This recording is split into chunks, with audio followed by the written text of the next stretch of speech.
Welcome to the presentation, the launch of the history of Bohermore Church, 150 years of history from 1874 to 2024 by James Keane.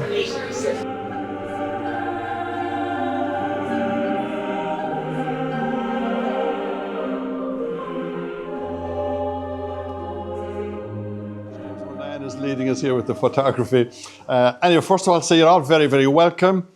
The reason behind this book is 150 years of the church, and when I was thinking of how would you go about it, so the themes running through this book is life, life, life, and life, and the beauty of the entire parish. So when I speak about life, I'm speaking about from the snowdrop to the animal life to the human life, and that's what this book is trying to celebrate, capture as much of the life in this parish as possible. There's a very people say, was there over 500 pictures? Well, Catherine told me she's counted something like 530. 530 or something. I could be wrong. I missed one or But there's a lot of photographs. In response to last year's book, people just seem to love photographs, so there's lots of them in there. There's a very detailed table of contents at the front, and of course there's a very detailed index at the back, so they should help you find your way through it. Inside the very opening page there, you'll find, Catherine likes to call these bookmarks. Sorry to interrupt, James. Everybody might check that they have two. You should have a green and a red. Yeah. There is a red on the table, so somebody is missing one, so it's yourself, Catherine. There you are. Thank you. The green and the green. Okay, come on in. The green and the red. This again is a symbol of the life of Bohermore, and when you speak about life, well, I say a little bit about that in a few moments, but the green one there, if you're ever passing down Tureen and Paddy Cross's house, there's a chestnut tree there. All those chestnut leaves were plucked from that tree. And beside Weeks' house, there's a red one there, and that's the creeper, the Virginia creeper. So I love the red, Catherine loves the green, so we have one for everybody in the book. So most of the books that get sold go out well outside the parish boundary. I thought initially to be just people in the parish, but most of them go well outside the boundary, outside the county, outside the country, and some people even tell us outside the continent. So they travel far and wide, and people are very nostalgic about the book. I mean, the one last year in the school, there was a woman there abroad, and she said, she says, I pick up and just look at the front of it, and I see the school gates, and I just think of all the hundreds of times I went through the school gates, and it just makes me nostalgic, and I feel so much at home. So it seems to mean a lot to people that travel abroad.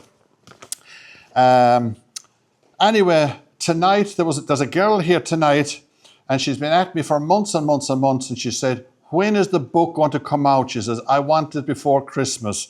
And she's here in front of me now.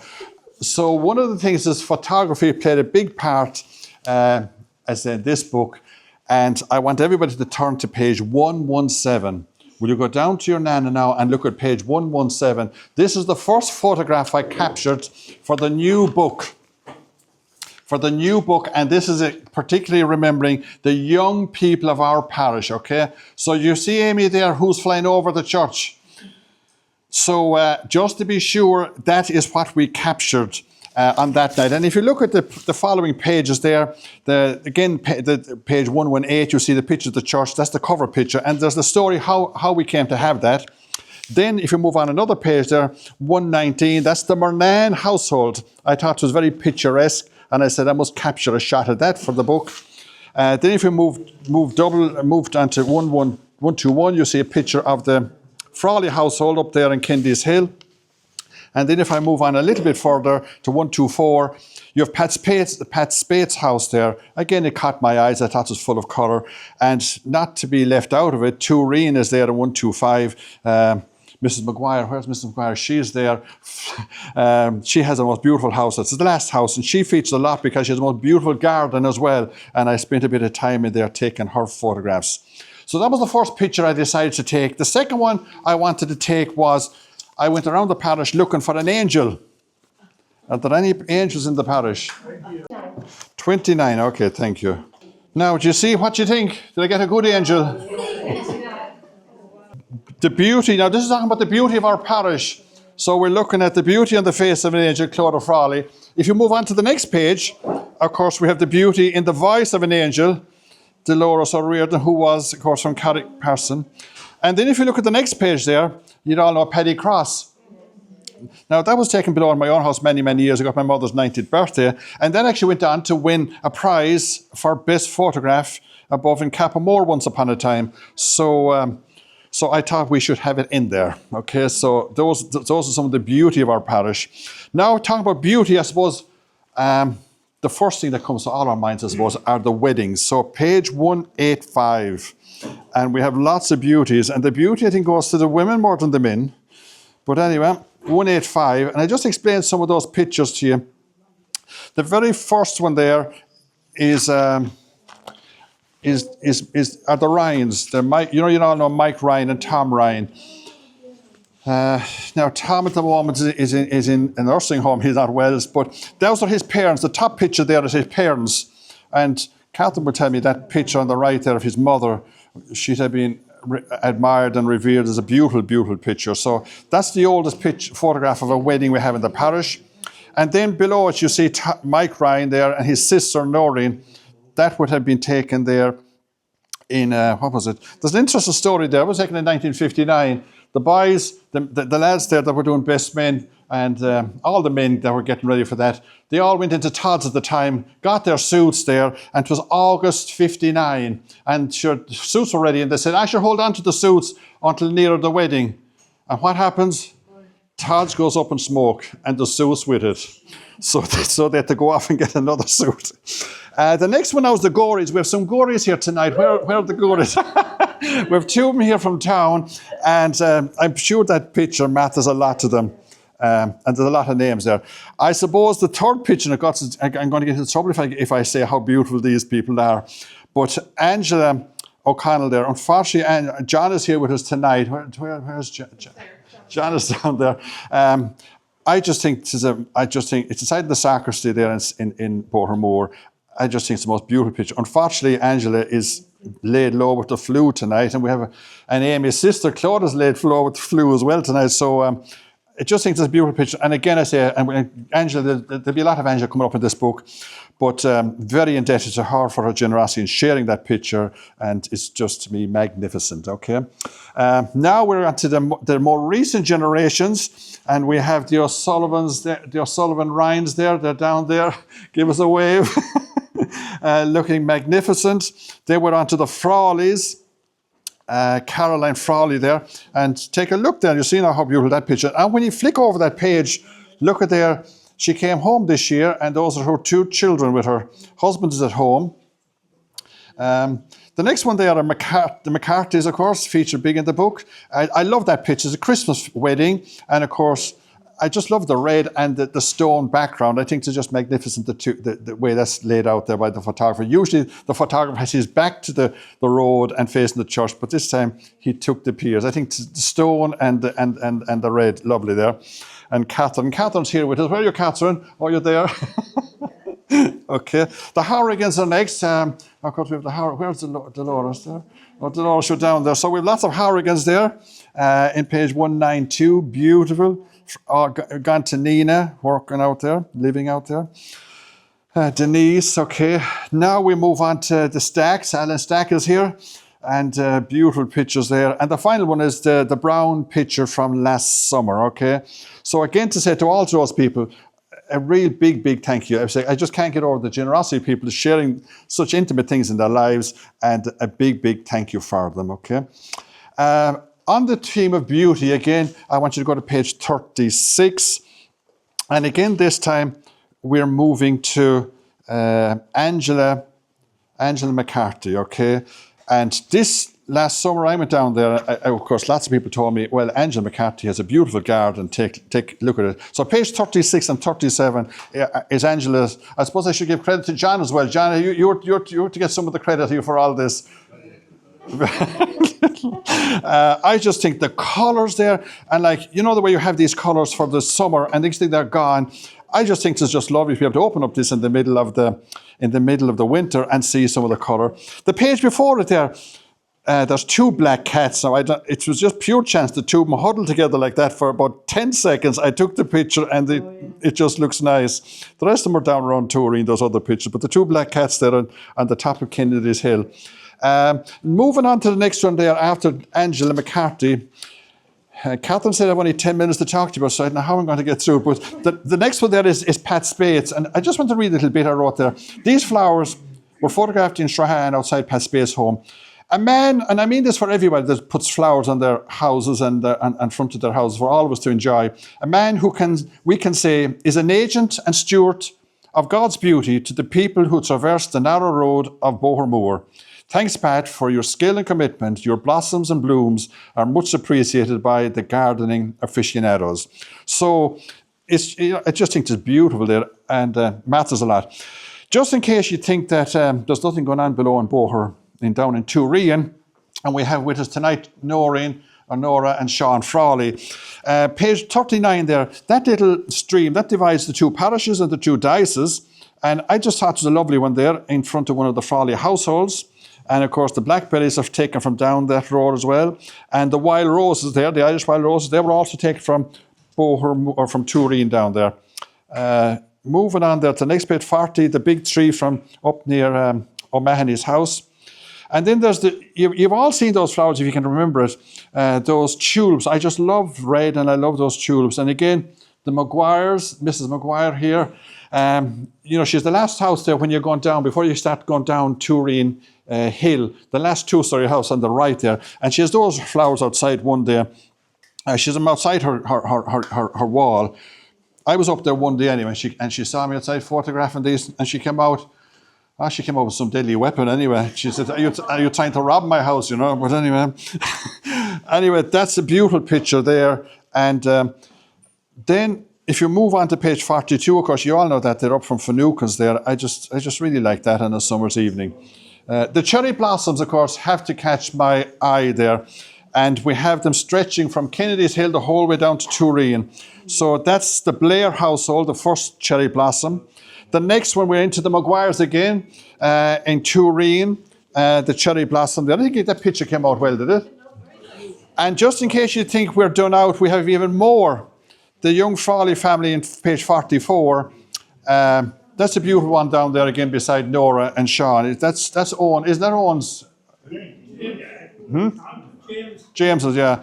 Beautiful picture. And of course you can see the skies there from Kennedy's Hill. So thanks to all those people who are doing the wonderful job of gardening there for us, okay? Magnificent. Now, the next part, I suppose, is the life of the parish, and just not to let the men out of the scene altogether, I'm going to page 24. 24.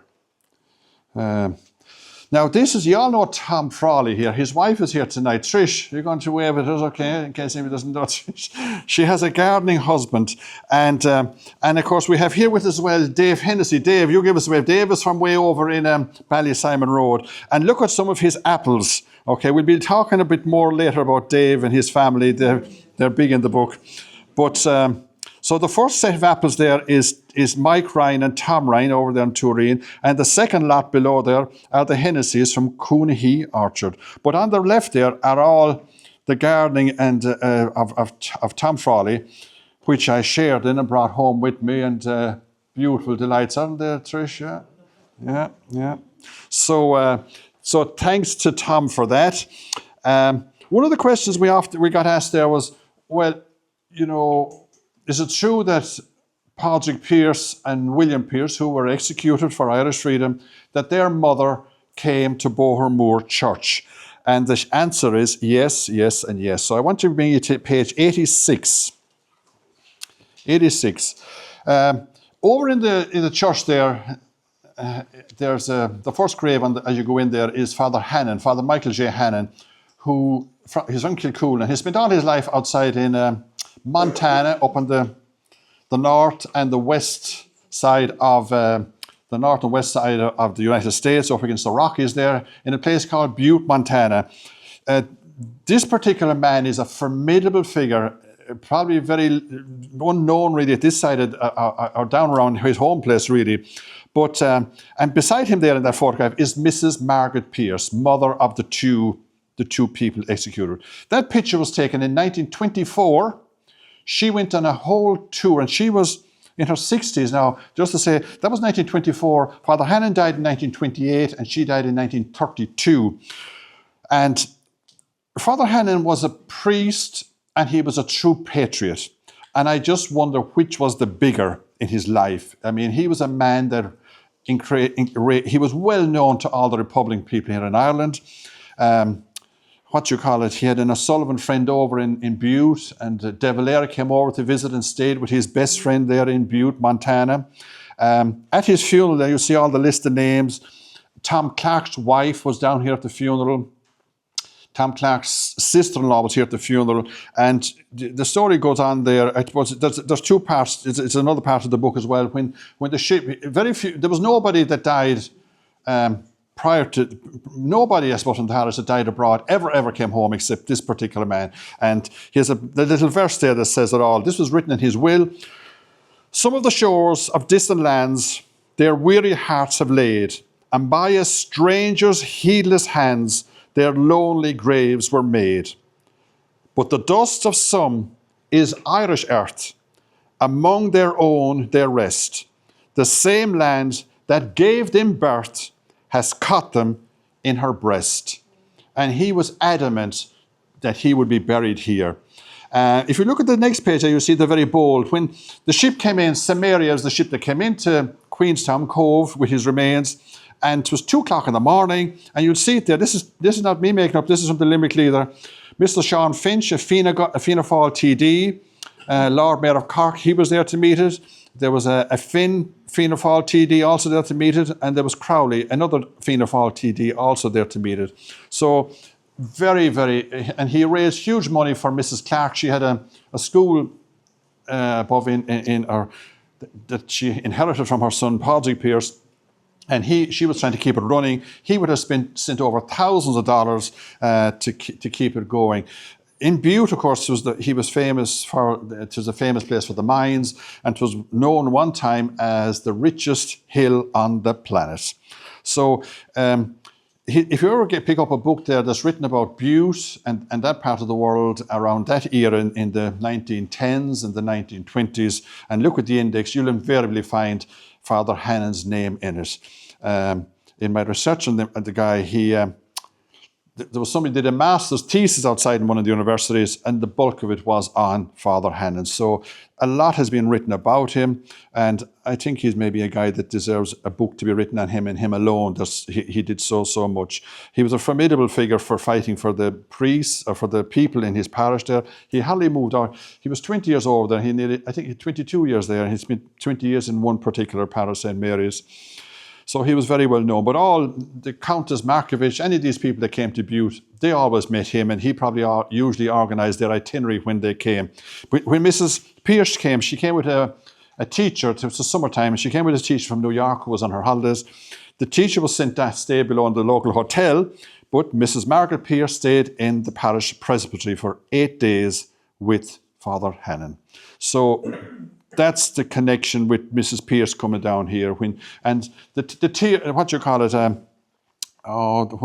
that died in Cork, McSweeney's, they'd have been very pally with him. I'd nearly say it's true to say that any of the families of those that were executed in 1916, I'd say they'd be all familiar with the name Father Hannon.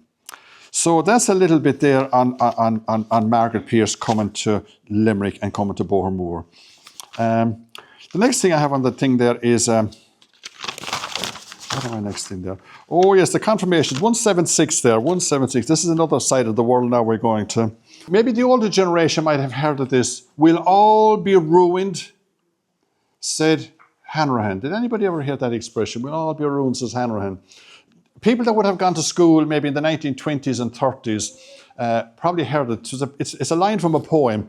And this poem, it was a book of poetry that came from Australia up to Ireland, and it was written by a Father John O'Brien, who wrote this particular poem there, Tang Malangaloo. Now, there's a little bit in there about confirmation, and you'll say, oh God, we don't want to be reading about confirmation, but you should really read those 2 pages, and especially the poem, because it's very, very funny. Back in those times, the bishop would be coming himself for confirmation tomorrow, but he'd be here the night before, inside of the church, packed, and all the pupils for confirmation would be there with their family and parents, and they'd be all brought up one by one, and there'd be a question put like in front of you. And the question here was, Why is Christmas Day the most important day of the year?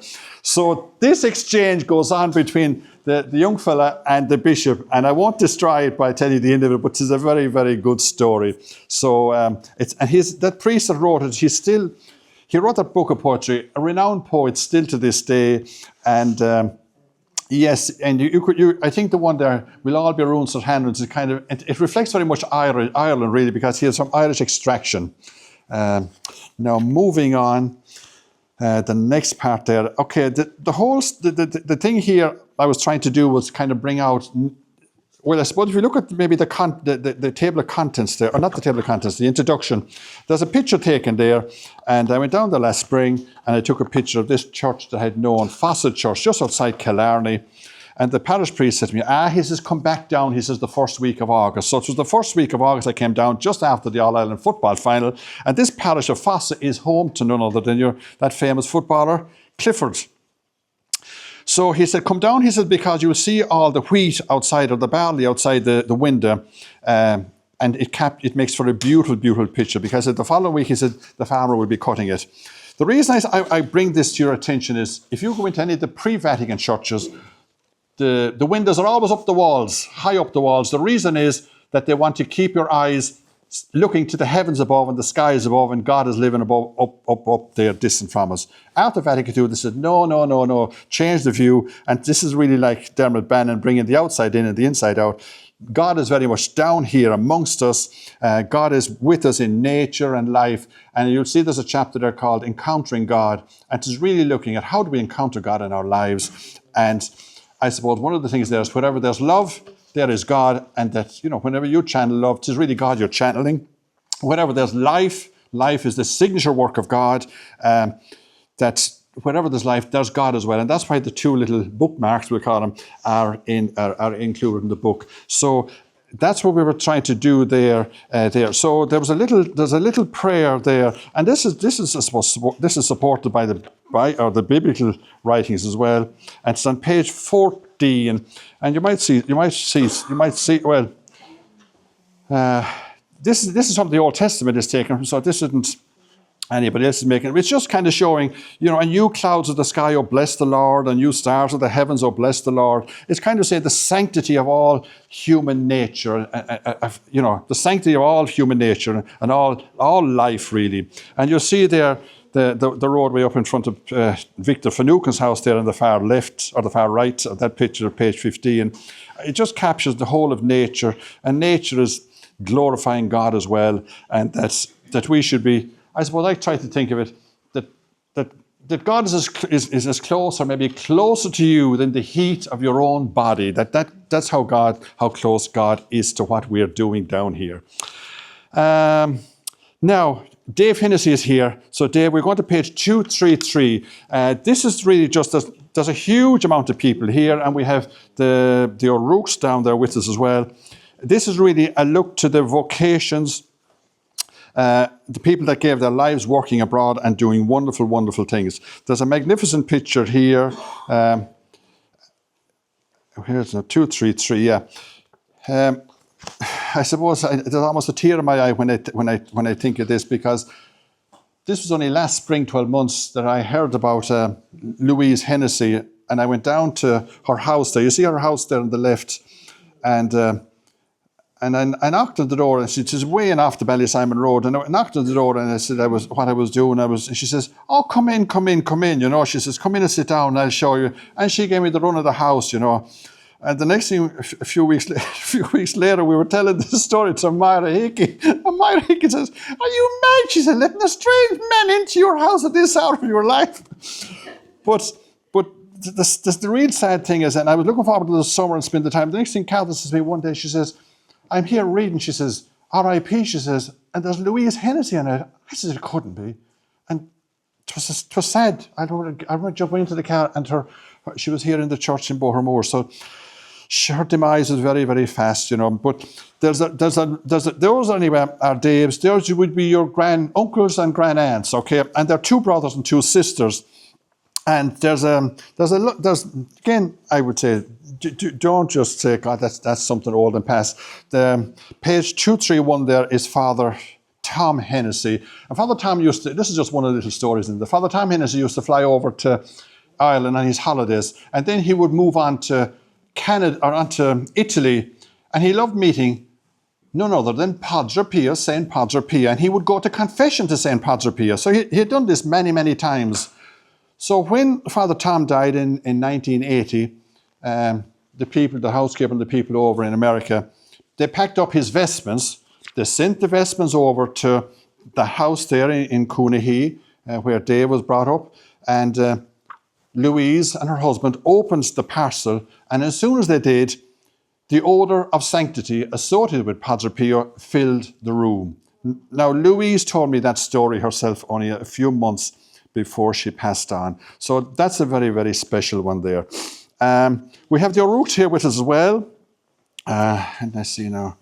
And we have, I suppose there's a very good story. Well, there's a good story there about, now maybe just to say as well to what you call it, Mrs. Maguire here, page 250, they'll be your next door neighbours there, the O'Briens, you know, the house right just before you there. There's a whole lot of, O'Briens there, starting with Mother Mary, she would have been there. And then there's brother James Francis O'Brien, he would have come from there. And again, some of these people do incredible things like, and then, yeah, so there's a few of them there.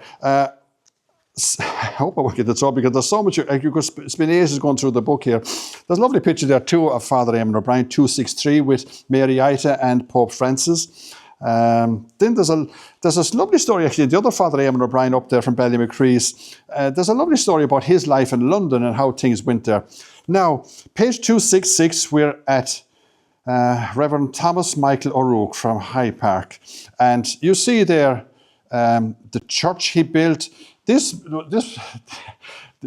people went out into these countries like going out to Montana at one end of the planet and going down to Australia at the other end of the planet. And this was really, they call it the frontier. Like there was nothing there, any maybe people living in a few houses. So they were building it wasn't just church and prayers and all that. These people were building communities. They were really building communities where people would have a church, a school, a hall, and all those things. And people really clubbed together. So wherever the Irish went, that's not me, is it? No. Okay. Wherever the Irish went, the Catholic priests went with them. Okay, so he'd have done great things there. And if you look at his kind of CV, property was his big thing.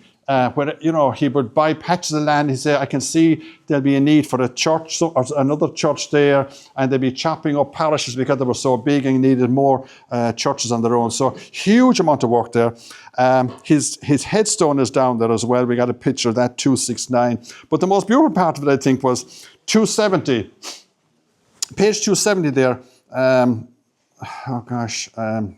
I met what you call it. Is it Anne? Where's Anne? Where's Anne? Oh, it's Anne. I met Anne there at a funeral here in what you call it in Bohermore there a month or two months ago. And I said, Anne, would you any chance you'd have a photograph of Father Tom? But anyway, they went home anyway, and next thing there was a text being sent out by Catherine saying, put in your order. So next thing anyway, Tom came. Young Tom and his nephew came down to the house and he says, this is the passport he had. This is a very interesting passport because this was issued just 2 weeks before he was ordained. It's an Irish Free State passport, a very, very rare thing. And then there's a whole description of him on it about his height and colour eyes and whatnot. So it's a very, very special photograph there, or an image there. And Tom has that entire passport in his possession. I suppose the next one I want to look at again, 273 there. And this is a chapter, I suppose, that's very dear to my heart because these are people that have gone before us. And I just picked a few people, that something was left behind or written about, and I just put them into this particular chapter. The holy water font inside in the church is dedicated and was given to the church on behalf of Timothy Hennessy, who died fighting for Irish freedom. But reading it, it's harrowing enough reading because it tells a little bit about what he did prior to his death. But it describes really his mother going with a horse and cart from Ballysimon down to Knocklong to receive his remains off the railway off the train from one of the British Army. So that was a sad story, but it's relayed there. James Murnane, then, who died tragically down in Turin, coming home from town one day, and with a horse and cart accident again, a sad story. But then there's a Mrs. Murnane. I suppose we described the two priests that are buried over in the church. There was a lovely story there about a Mrs. Murnane, John Gaffney's in there, Johnny Ryan, the famous hurler, and then Agnes and Jim Phelan. Okay, if I just go back to the first page in that chapter, and I'm very, very thankful to Eddie Hennessy is here with us tonight, and Eddie buried his wife there just a few weeks ago, and they weren't ready for it. It just came as a shock, really. But I got in contact with the family, and I was at the funeral above in the organ loft. But I thought they wrote a most beautiful piece about her, the eulogy. But it isn't just a eulogy and praise; it's just a description of family life. While they were growing up on a farm, and it's just so descriptive and it's so graphic, and it paints a beautiful picture.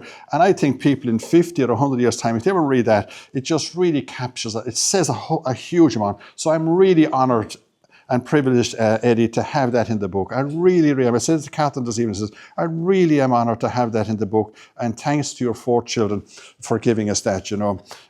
It's truly beautifully written. Okay. Yeah. So one of the things, actually, I was inside there in the Redemptorist Church there during the week, and Eddie, I couldn't but help. There's up at the very top right corner. There's a church a tree of remembrance, and people go up there and write the names of their deceased who have passed away over the last year or two. And I thought of your wife. So if you maybe. If you want to take it, I'll go in and write it on it, and one for Louise as well, okay? Just for both of them, just to be remembered, okay? Or maybe you might like to go in and put it up yourself. But just to say thanks to you for that. We're coming near the end now. Gertie, I have down there, Gertie, 26296. Is it 296, is it, Catherine? 296? We're here looking really at the staff of the, what you call it, okay, 294, I'll start with 294, okay. We have the Gouries here, and ye would be nieces. So ye'd be nieces, and ye'd be first cousins of Marion Ryans, but ye'd be nieces. So there's a huge array of stuff there about what the Gouries have done. And one of the lines that I see highlighted by me there is, I suppose one of the things that's been lost in a sense really in today's world is community, and people meeting each other, if just like here tonight or in the church, or I even feel if you're an atheist, I think you should come down to the church, because just to be part of your community. And I'm just saying all the interactions and interactions between people is so important to building it up. And I describe it as the intangible riches and assets of a parish. So for all those people who do that, God and Mila Mahagut. So there you are, those lovely pictures there, receiving the Berryman into medals and whatnot.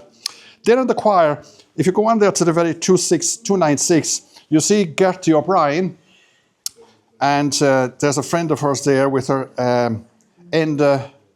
Her married name is O'Mahony, but Enda Ryan is her name, from Cappamore. They were both boarders in Doon School, and here they were, and you can read it on the page before, preparing for lilac time. They were the 2 students that were chosen from all the students in the school to perform this. And it was who was written by Schubert. This was written by Schubert, and they joined up with a Christian brother who was playing the violin, and there was one of the nuns who was playing, I don't know, was it the organ? So it's all described there. Enda O'Ryan, I know to this day, she went on to be a teacher and a school principal, but she would say to me that Gertie O'Brien was much smarter than I was.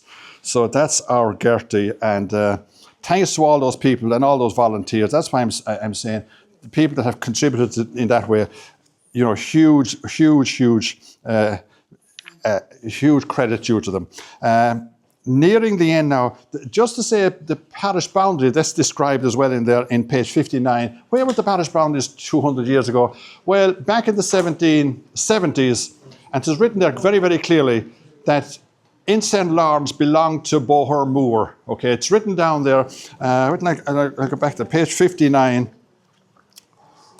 I'll just maybe tell you, can I tell them that story, Catherine?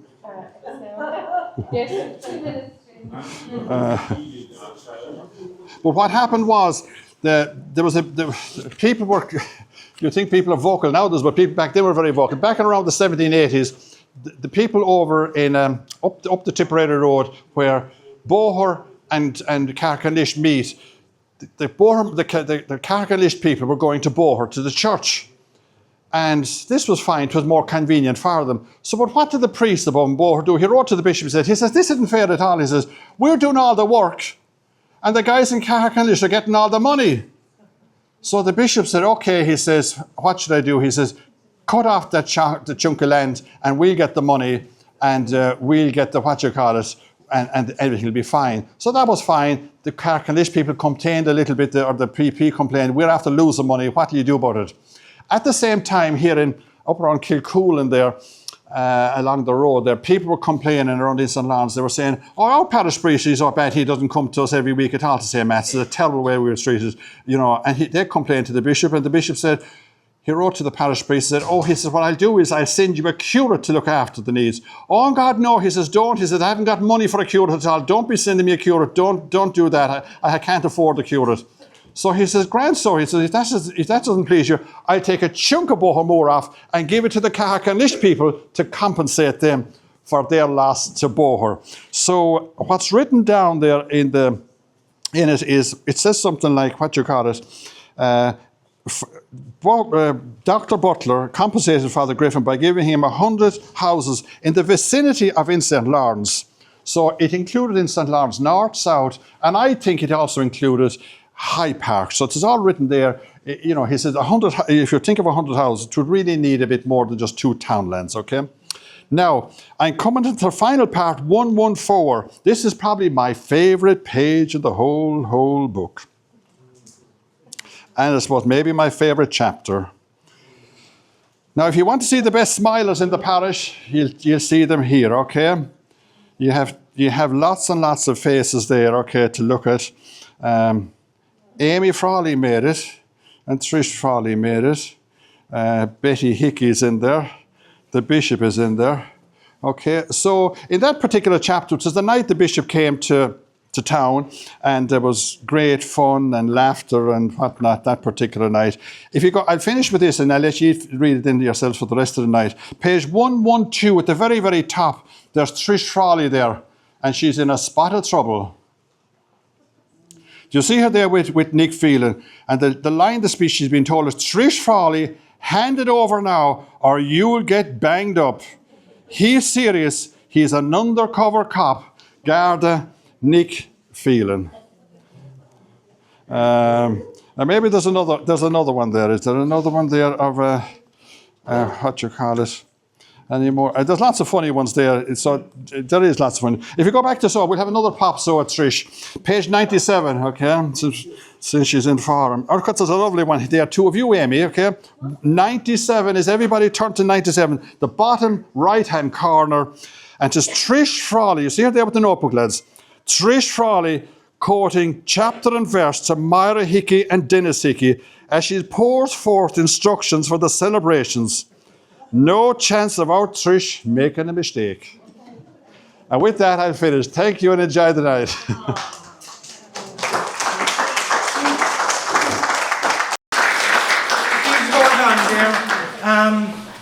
Please hold on. This book launch will be broadcast in the next week or so on the YouTube channel at youtube.com JP Maran Video. And the anniversary mass celebrated by the bishop is also on the channel. So youtube.com JP Maran. Please like and share and subscribe to my channel. Thank you very much. And thank you, James. Goodbye.